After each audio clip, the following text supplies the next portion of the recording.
O Goberno boirense mandou unha mensaxe de tranquilidade aos veciños.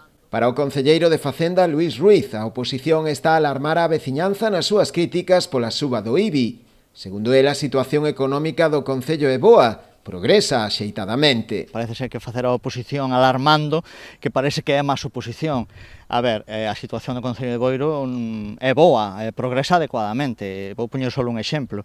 Cando nos chegamos ao goberno de 2019, a deuda que tiña este concello era de 5.500.000 euros. Hoxe é de 4.200.000 cando acabe este ano. O sea, rebaixamos a deuda en máis de casi 1,5 millón de euros en estes 5 anos que nos levamos gobernando.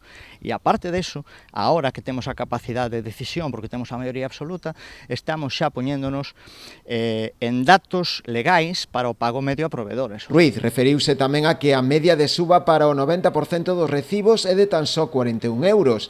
En moitos casos por debaixo da media na maioría de concellos galegos. Para o 90% dos recibos, a media é de 41 euros. Entón, bueno, cando o señor García Diéguez fala de inferno fiscal, bueno, pois que vai a mirar a súa cidade da Coruña, como están, o Pontevedra do Bloque, por exemplo, que está a 0,61, e así podría poñer moitísimos exemplos. Por esta razón, Luís Ruiz defendeu a modificación da ordenanza que regula o catastro e subir así o tipo de gravame do 0,4% ao 0,5%. Segundo el, atende á capacidade que ten o Concello de poder seguir medrando. Temos que tomar unha decisión.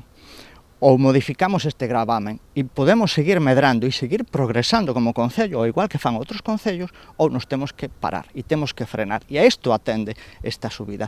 E por que en este momento? En este momento porque as cifras económicas son boas, o nivel de empleabilidade que ten a xente é bo, entón entendemos que é o momento en que todos poñamos un pouco da nosa parte para que este concello siga medrando.